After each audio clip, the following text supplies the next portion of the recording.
Okay, guys, we're back for the second installment of WWF Review 1991. Where are we? Okay, where we left off last video, we're talking about the Big Boss Man. The Big Boss Man turned babyface after he refused to accept payment for getting the $1 million belt back from Jake the Snake Roberts. It was like he's a law-abiding, he's a law enforcement officer. He does things because they're right. He doesn't do it because of money. So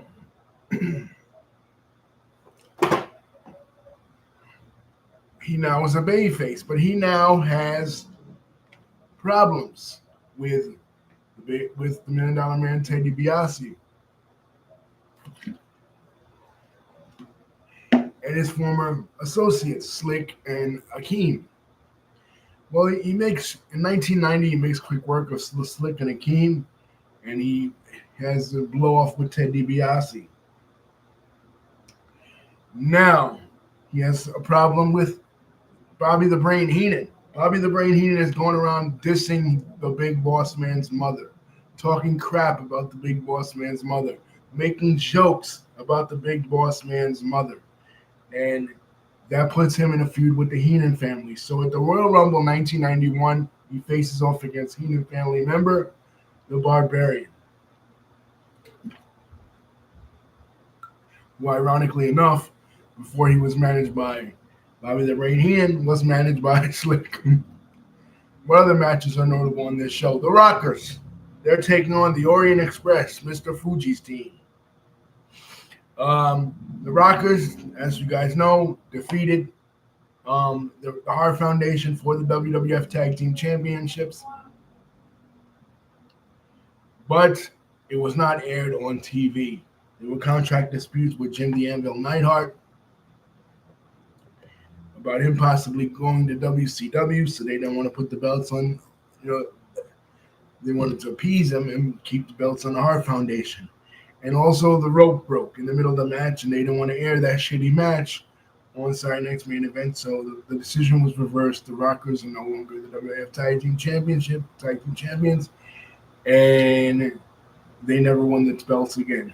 But here they take on the Orient Express. Quick victory over the Orient Express at WrestleMania. They'll be taking on the newly formed tag team of Barbarian and Haku in the opening match. So this Royal Rumble match is kind of a rematch from WrestleMania 6. As you recall, the match they had at WrestleMania 6 was against the Orient Express, and both Bobby the Brain Heenan and Jesse the Body Ventura, Gorilla Monsoon and Jesse the Body Ventura made fun of the match because the Rockers were out all night partying and weren't up to their fullest performance. So it's a pretty exciting Royal Rumble, as it were. We come away with a new champion in Sergeant Slaughter. Macho Man Randy Savage and the Ultimate Warrior have a feud kindling. Big Boss Man continues his feud with the Heenan family, which will culminate in a feud against the ravishing Rick Rude, who will pretty soon, the ravishing one will be leaving the WWF to go to WCW in October. He will show up as the WCW Halloween Phantom, and he will be managed by Paulie Dangerously, aka Paul Heyman, in WCW at first. They got big plans for him. This is his kind of swan song in the WWF. So WrestleMania is set in stone, the main event. Now there's a huge reaction to the main event at WrestleMania. There are a lot of celebrities.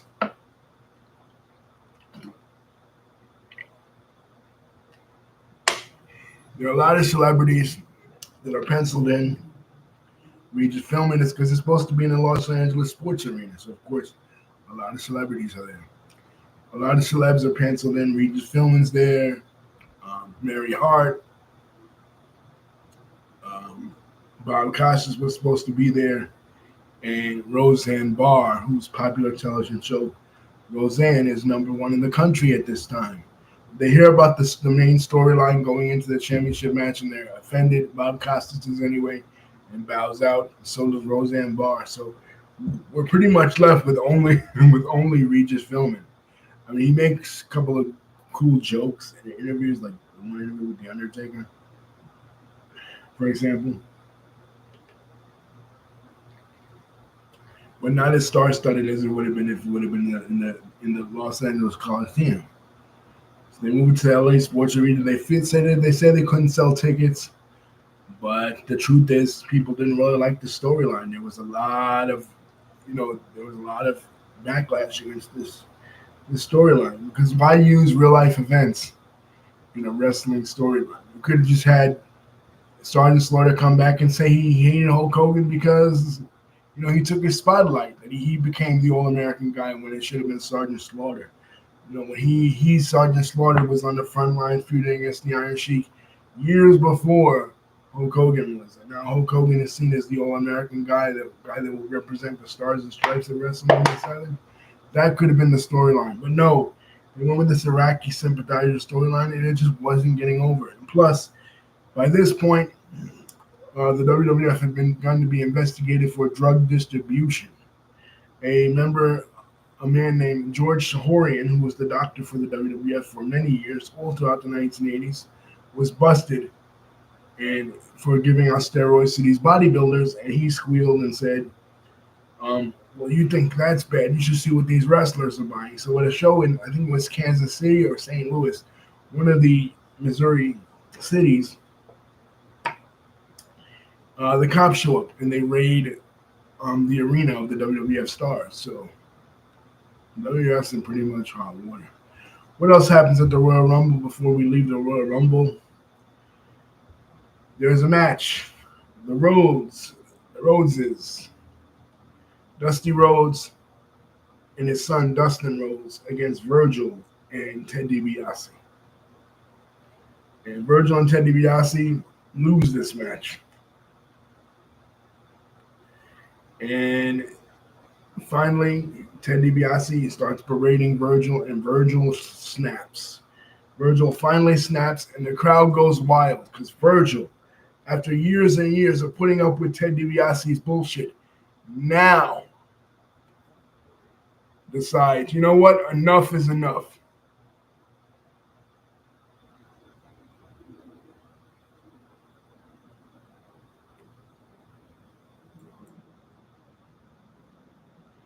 So even though they won the match, my mistake, they won the match, Virgil and DiBiase, Virgil still had enough of Ted DiBiase's bullshit.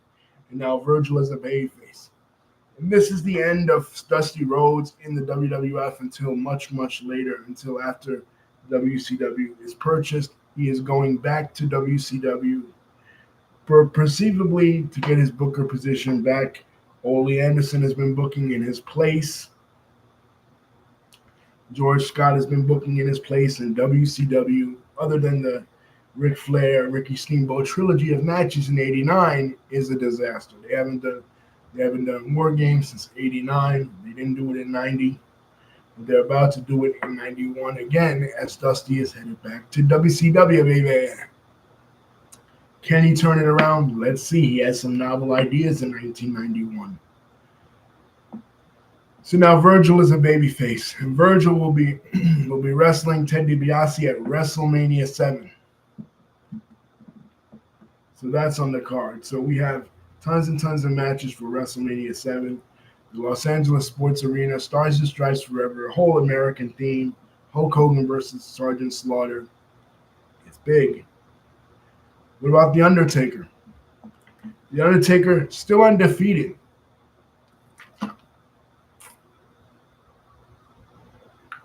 At this point, this is making his debut at Survivor Series 1990. Still undefeated. And at SummerSlam, at WrestleMania, he'll be taking on Superfly Jimmy Snuka, who's coming back to the company after being gone for several years. Snuka, of course, went to the AWA for a while, went back to Jim Crockett Promotions for a little while because he was cool with George Scott. George Scott got his start in the business, so when Scott started booking down there in WCW, he gave Snuka a call, and Snuka was down there. But now Snuka has come back to the WWF, and he'll be taking on The Undertaker at WrestleMania 7, the beginning of The Undertaker streak. The Rockers will take on the Orient Express in the opening match. British Bulldog is back in the company. He'll be taking on the Warlord, who is no longer part of the Powers of Pain, but is now teaming with Hercules Hernandez and Paul Roma, who is no longer part of the Young Stallions, in a tag team managed by Slick. And the Warlord versus the British Bulldog match is pretty good, guys. Check that out. From WrestleMania 7. So we're at WrestleMania 7. Like I said, the opener is Barbarian and Haku, the future faces of Fear, versus the Rockers. The Rockers win. Another great performance by the Rockers. People say the Orient Express match wasn't good, but okay, maybe it wasn't. But then versus the Twin Towers in '89 at WrestleMania 5 was good, so I count that. The Warlord versus British Bulldog, great match. The Tag Team Championship match. The Nasty Boys have made the switch. They're now in the WWE. They were in WCW, Halloween Havoc 1990. Now in 1991, they're in the WWE. They're managed by Jimmy Hart. And they helped Jimmy Hart defeat his former proteges. His former, the guys that he came into the WWF managing, the Hart Foundation, Jim the Anvil Neidhart, and Bret Hart. And we have new tag team champions in the Nasty Boys. The match between Virgil and Ted DiBiase.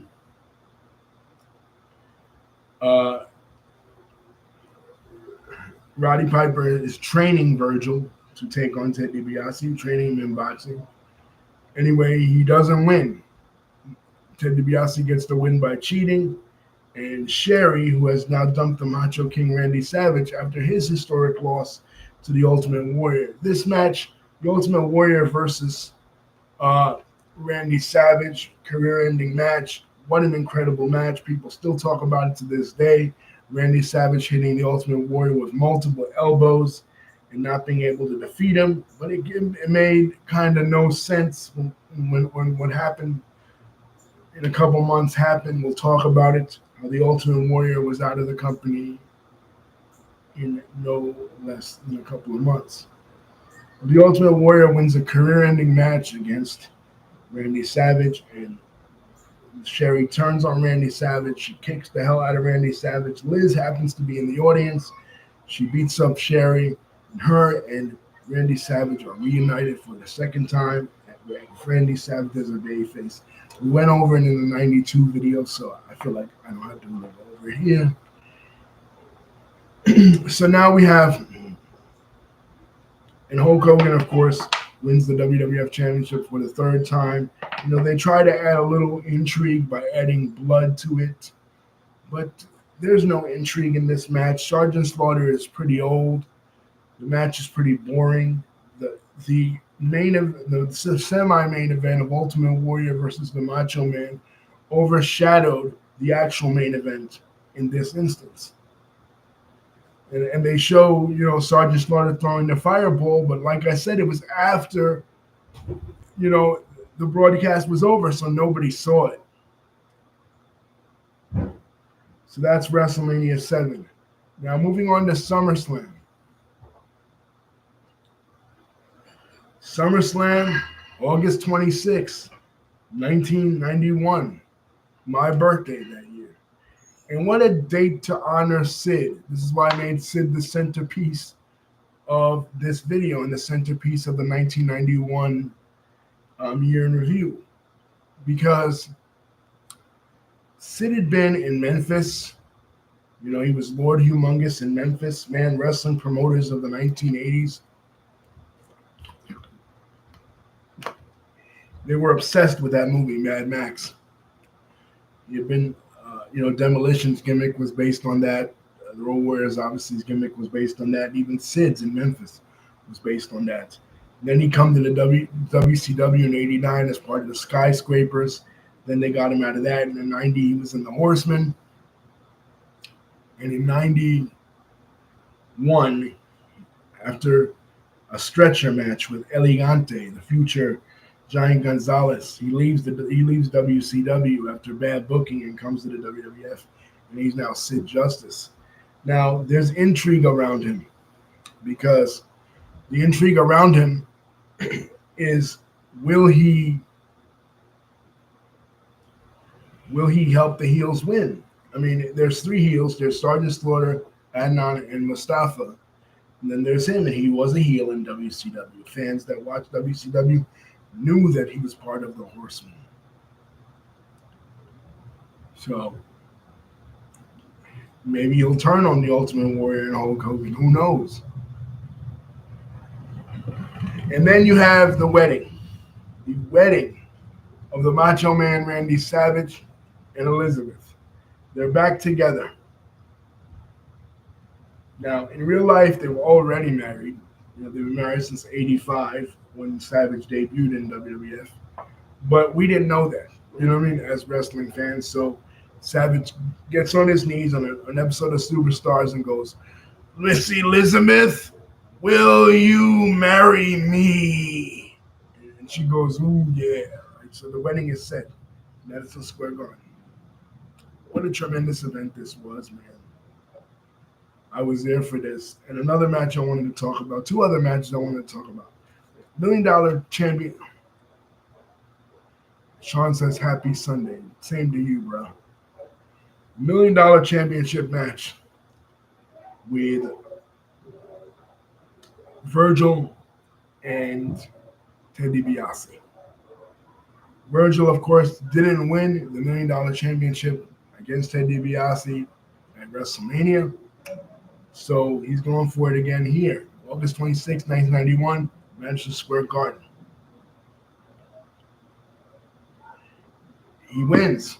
And when he wins, the place goes crazy. Everybody's on their feet because Virgil, the guy you never thought would do anything when he first came to the World Wrestling Federation in the late 80s with Ted DiBiase in 86, 87, becomes the $1 Million Champion. Incredible. Another event that I remember, so sitting in the audience for this now, keep in mind, I'm 6, right? Like around 6, right? So the Road Warriors, they were in WCW. They had contract disputes in WCW. They finally made their way to the WWF. They debuted last year when they helped the Hart Foundation defeat Demolition to win the tag team championship for the second time. Now the Hart Foundation no longer the champions. In fact, they split up. And now the LOD has their chance against the guys that beat them, the Nasty Boys. What a match this was. Ends with Knobbs taking one of the best Brian Knobbs taking one of the best doomsday devices I've ever seen. Incredible. What's Bret Hart doing? Bret Hart now is poised to take on Mr. Perfect for the Intercontinental Championship. What an incredible match this was. I mean, this SummerSlam was just incredible. 1991. Go look back at it on the network /Peacock if you can. SummerSlam 91. What an incredible match Mr. Perfect and Bret Hart had. Even though Perfect his back was injured and he wasn't for sure if he could do it, because pretty soon after this, he'd be out of in-ring action. He wouldn't return until late 1992. But he gave it, he tried for Bret, and they did an incredible job. Bobby Heenan wasn't in his corner because at this time, Bobby Heenan was trying to retire from managing. So he had Coach John Tolis in his corner. Now, the New York audience didn't know who Coach John Tolis was. He was a wrestler from the 60s and 70s, possibly the most popular wrestler in the Los Angeles territory during the 60s and 70s. But he's just out there blowing his whistle with Kurt Hennig, being his manager. But what a match this was, man. And Bret Hart, now your new Intercontinental Champion. As far as the wedding was incredible. Usually in wrestling weddings, a lot of shenanigans takes place. Think of, we'll be talking about it when we do 1999 later today. Stephanie McMahon and Triple H. Think of that. Think of Uncle Elmer, right? Think of Oksana and Goldust, right, in 2012. So wrestling weddings are crazy. The when in 2002 when Triple H renewed his vows with Triple H and with Stephanie McMahon, and then he discovers that she was never really pregnant. And he goes, "You were never pregnant, you lying bitch," and he pedigrees her, right? But at this wedding, Macho Man and Elizabeth, they took this serious, and they had the music and everything, you know, and they got married for real, so called. No other wrestlers interfered, but Jake the Snake Roberts at the reception, and they only showed this on Coliseum Home Video. They didn't show this to the live audience at that time. Coliseum Home Video later on. They're opening their presents, and what do they find? A snake in the box of one of the presents that scares the shit out of Elizabeth. So obviously that was from Jake the Snake Roberts. What had happened to Jake in the years, in the months from this? Jake had been one of the biggest bay faces ever in 1990, right? Taking on Ted DiBiase, getting his snake, stealing the $1 million belt. Over that time, he got tired of being a bay face. So what he does is he lures the Ultimate Warrior to the graveyard, right? Telling the Ultimate Warrior, he needs help, right? So he lures him to the graveyard. And then he puts the Ultimate Warrior in the grave and buries him in the casket, him and the Undertaker. So he goes, "I told you, Ultimate Warrior, never trust a snake." And boom, Jake the Snake Roberts is a heel, and he, at least so what's going on, and he and the Undertaker are now the devilish duo in the WWF, and they'll be that until they break up in 1992. But Randy Savage is livid. Randy Savage is upset because here was his wedding, like he was getting married to the woman he loved, and the Undertaker and Jake the Snake Roberts ruined it by putting a snake in the gift box. So, but keep in mind now, Randy Savage is retired because he lost the match to the Ultimate Warrior. So what the WWF did was they came up with an idea, just like they had the year before in 1990, to help sending cards and letters to Hulk Hogan to help him get better after he was attacked by Earthquake.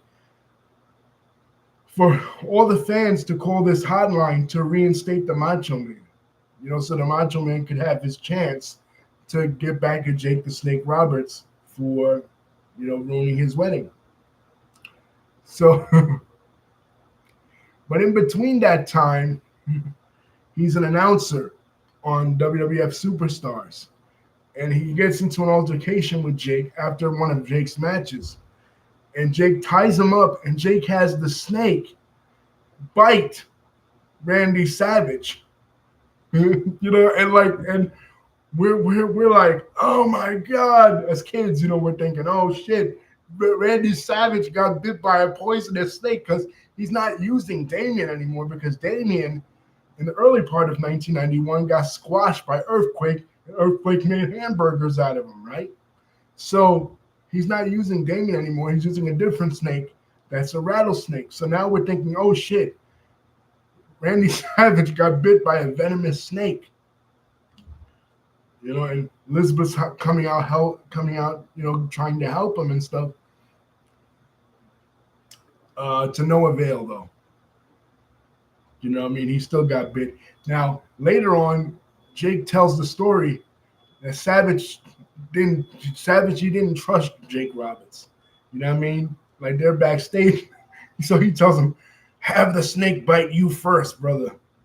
Like, prove to me that thing has been devenomized. I don't want to go out there and be bit by a snake, actual live snake. So Jake does it, and it hurts. Even though the snake is devenomized, it hurt still. Hurt like hell. But this is a classic moment from early WWF that I will never, ever forget for as long as I live, And they don't have the blow-off until Tuesday in Texas in 1992.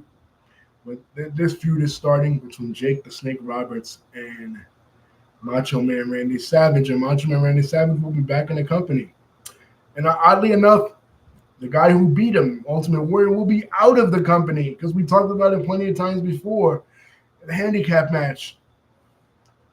Adnan Sheik and Slaughter going against Hulk Hogan and the Ultimate Warrior in a handicap match with Sid as the with Sid as the referee. Sid's debut in WWF. And it's a pretty shitty match. Like we talked about before the match, Ultimate Warrior says, I'm not going out there unless you pay me X amount of dollars to Vince McMahon. Vince McMahon says, I'm not doing that. Sorry, Jim Hellwig. And he says, I'm not going out. So what Vince does, he says, I'll pay you the money. Just go out there first, and then I'll pay you the money. Get the match in the ring, basically, is what he's saying.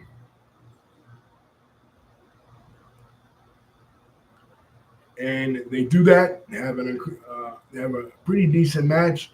Ultimate Warrior runs out chasing the heels, and it's just Sid and Hogan left. And now you're wondering, well, Sid and Hogan are having this face-off. They have a pose-off. Sid is a baby face. He calls it right down the middle. And Hogan and All Warriors team wins, and that's Sid's debut in WWF. Now, oddly enough, that was August 26th, 1991.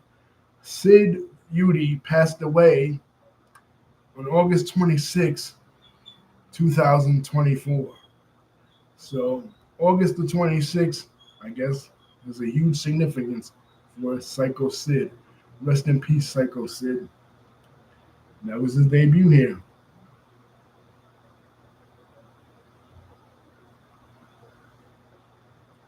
Going on to the Survivor Series. Now, the Survivor Series, a lot is happening too. Hulk Hogan, now the champion again, has a new challenger, the Undertaker. The Undertaker has only been in the company for a year. But he also has another challenge, Ric Flair. We talked a lot about how Ric Flair had his disputes with WCW. They wanted him to lose to Lex Luger at the Great American Bash, which he didn't have a problem with because he, losing to Lex Luger anytime because, he's been working with Luger since 1987, right, when Luger turned babyface in WCW. So he really had no problem losing to Lex Luger, but at the same time, he promised Barry Windham that he would lose to him. And then it could be Windham and Luger, which eventually at the Great American Bash 1991, it was, right? But they say no. They say it has to be Lex Luger. It can't be Barry Windham through Lex Luger. And we want you to cut your hair, put an earring in your ear, and call yourself Spartacus. Ric Flair's like, hell no, I'm not doing that. I've been Ric Flair since the 70s. Why would I do that? That's some stupid shit. So he gets on the phone. He calls Vince McMahon. He breaches his contract, and he's never lost the championship. And he says, I'll come to the WWF. So starting from SummerSlam to Survivor Series, Bobby Heenan starts coming out, and Bobby Heenan starts saying, the real world champion is coming to the WWF. Now, people are like, well, Hulk Hogan's the real champion, right? No, he's bringing out the big gold belt, the WCW title, or the NWA title, as it was called then. And a lot of fans don't even know what this is. I didn't watch the NWA, WCW like that at that time. People are like, what? I'm 6 years old. You know what I mean? So, people are like, what's Bobby Heenan talking about? The real world's champion. The real world champion is Hulk Hogan. He goes, no, Ric Flair is the real world's champion. So Ric Flair coming out with the WCW title, saying he's the real world champion, challenging Roddy Piper, challenging Macho Man Randy Savage, and challenging Hulk Hogan. So they're finally going to get the dream match from the 80s that they all wanted. The leader of the NWA versus the leader of the WWF, Hulk Hogan versus Ric Flair, right at WrestleMania 8 in '92. That doesn't happen. Well, first of all, WCW sues WWF for copyright infringement for them using the belt. So they have to now have the tag team belt, one half of the tag team belt blurted out every time Ric Flair holds up his crown as the real world's champion.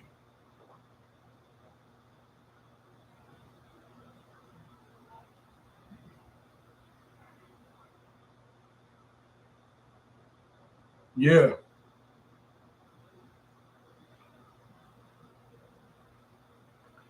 yeah, Sean, yeah. They had to have a tag team belt to blurt it out because it couldn't use the likeness of it. But he still has the physical belt because, as I explained many times before, guys, the way the NWA worked it out, the NWA was the governing body of WCW, for most of its history. It was a collection of promoters that worked together all around the country, and they all shared the same champion. So if a guy, say, in St. Louis wanted the champion,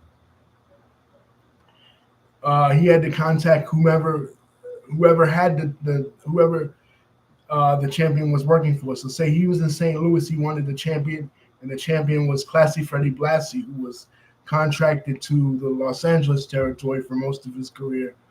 That promoter from St. Louis, who was Sam Mushnick, had to contact Mike LaBelle from Los Angeles to get uh, Freddie Blassie to work a match in St. Louis. Or, for example, if the champion was Terry Funk, who was contracted to his father in Amarillo, Texas, and somebody in New York, like Vince McMahon Sr., wanted him to work there in Madison Square Garden, he had to contact him. So that's how they worked it out. But when the champion became the champion, he posted a $25,000 bond, that he would get back once he lost the championship. And Ric Flair, when he won the championship back from Tatsumi Fujinami, who beat him at the first Super Bowl, a Japanese wrestler, he posted his second bond, right? He gave them the money. So, but since he never lost the belt, he never got the bond back, right? So he says, "Give me my bond back, and I'll give you your title back." But they never wanted to do that. You know what I mean? So he said, "Fuck it, I'll take the WWF. I'll take the NWA championship to WCW. To the WWE rather." You know what I mean? So that's what he does. But they sued him. So in the WCW side, what they ended up having to do was they had to bring back one of Dusty Rhodes' old Florida Championship Wrestling titles as the WCW title to finally have the match between Barry Windham and Lex Luger at the Great American Bash 1991. And throughout the match, everybody's chanting, "We want Flair! We want Flair! We want Flair!" You know, they don't want Lex Luger. Even though Lex Luger turns heel, he pile drives Barry Windham. He turns heel, and he has Harley Race as his manager. It's still not enough. People want Ric Flair. People are tired of seeing Lex Luger. Lex Luger was never really that over as a champion in WCW during his first run, but he's the champion now in WCW after Ric Flair left with his fake championship. So they have the tag team titles tag title blurted out because they can't use the image of the big gold. So, and they have the matches Hulk Hogan and Ric Flair in Madison Square Garden, in Rochester, New York, in Albany, New York, all these little towns that WWF fans. But again, back in 1991, a lot of people didn't have cable, and if you lived in New York, like I did, or if you lived in Pennsylvania or New Jersey or Connecticut or Massachusetts, anywhere above Washington, D.C., anywhere above Virginia, a little bit in Washington, D.C., I guess, you couldn't really watch WCW without cable. Your area, your territory was the WWF. You know what I'm saying? That was where that was the wrestling you were used to. And our guy in the WWF was Hulk Hogan. So we're looking at Ric Flair like, who the fuck is this guy thinking he's the real world champion? He's smaller than Hulk Hogan. He cheats to win. He doesn't have fans on his side. He's a jabroni, right? We don't know anything really about Ric Flair.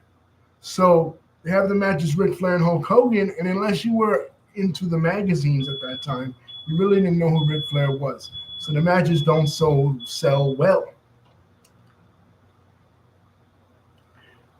So like how we're gonna have this match for WrestleMania 8 when Ric Flair and Hulk Hogan ain't even doing good in house shows that aren't even aired on TV.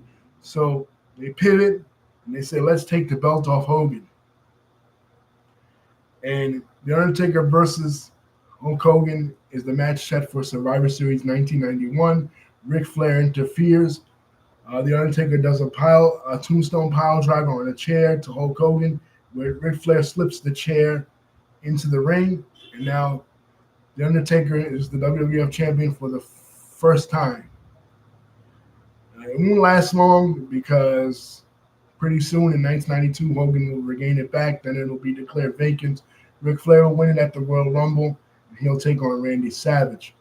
Randy Savage, whereas we're ending in 1991, is still trying to get back into the promotion. It's just still trying to gain his wrestling career back. And Undertaker and Jake the Snake Roberts are terrorizing the World Wrestling Federation.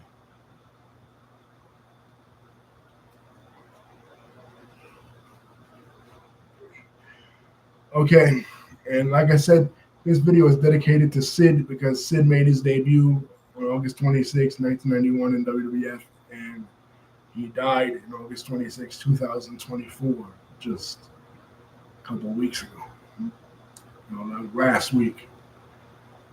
But let's talk a little bit about WCW. And this is a WWF video, but I always talk about both companies, when I talk about, if they do the year in reviews, talk about both companies.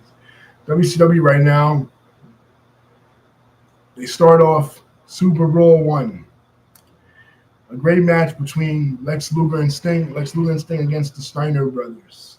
A unprecedented babyface versus babyface match. And Ric Flair regaining the championship from Tatsumi Fujinami at Super Brawl 1. Then we go to the Great American Bash. There's that controversy with the Great American Bash. This Great American Bash was the worst pay-per-view that WCW ever put on. They had a scaffold match with this fat rapper guy named PM News that sucked. Scaffold matches usually do suck because nobody wants to take that big bump. They had the title match where, like I said, people chanted, "We want Flair, we want Flair." So WCW is doing pretty bad. Despite the fact that Dusty Rhodes has come back and he brought back War Games, Sting's Squadron that had Brian Pillman in it, took on the Four Horsemen that had Sid in it. Sid almost broke Brian Pillman's neck. He did the powerbomb to him and he picked him all the way up. But remember, War Games is a roof cage. So his neck snaps, Brian Pillman's neck snaps and hits the roof of the cage. So people are like, oh shit, Brian Pillman, it's all fucked up, right? So that happens. That's Wrestle War 91. By the time we get to Starrcade, Battle Bowl is underway.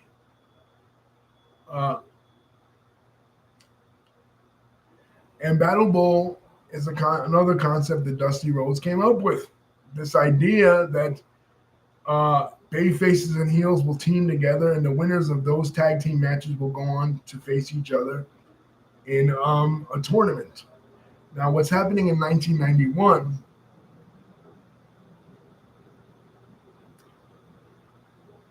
is that Sting is on fire. So Sting wins the first Battle Bowl ever, wins the Battle Bowl ring. It's a shitty concept. It's never properly executed. But they bring it back the following year for Starrcade, in which Muta Muta wins the NWA Championship, which they split up the NWA Championship and the WCW Championship because of the Ric Flair controversy. The NWA want their own champion, so they crowned Great Muta as the champion. Right? But that's next year. That's 1992. But anyway, guys, that's 1991. Sting will begin his feud with Vader pretty soon.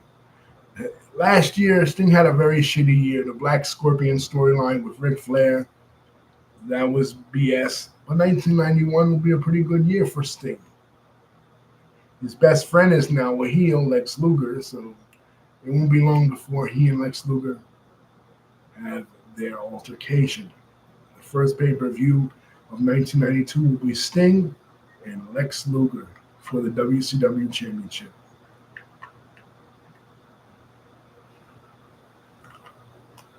And the guy they wanted to replace Ric Flair after he left WCW, Lex Luger, is pretty soon going to himself head to the WWF as well. We'll see him at WrestleMania 8 make his first appearance, and then in January of 1993, he'll finally be a member of the roster. Because again, Vince McMahon is starting the WWF at this time, the World Bodybuilding Federation. He's branching out beyond wrestling. So that's where we're at, 1991. Thank you, Sean and Lisa, for contributing. Don't forget to like, comment, and subscribe. Hit the bell button to see my next video is coming out. The next one will be 1999. We're going forward. We've already done 92. You want to know about 92? Watch the 92 video. We've done 93. We've done 94. We've done 95. We've done 96, 97, 98, WCW, 98 Part 1, WWF, 98 Part 2, WWF. We've done them all. The furthest back we go here is 89. 89. 89, the Mega Power is exploding. We always talk about the year before a little bit more and a little bit of the year after. So there's a little bit of 88 in there, and there's a little bit of 90 in there as well. But we're going up to 2001. We're not doing anything past 2001, not 2002, not 03, 04, 05, because I wasn't as invested in professional wrestling back then, those years.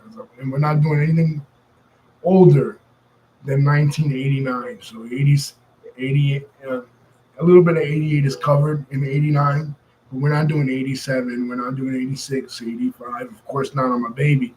What reaction would I have then? And plus, not only was I a baby, but they really didn't start doing pay-per-views, like actual pay-per-views. It's like 87. Starrcade 87 was the first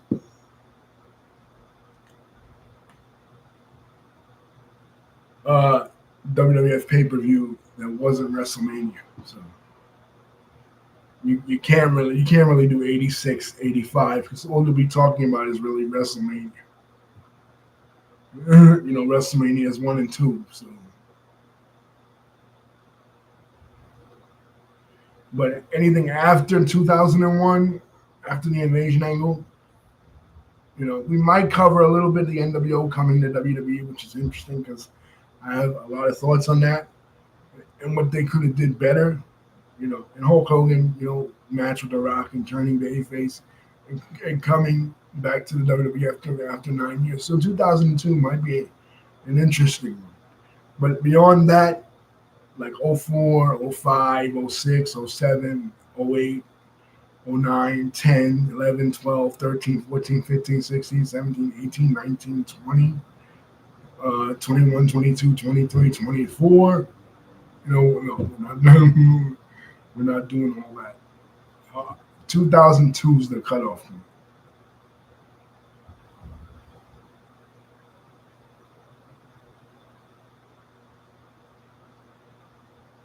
And 89 is the cutoff.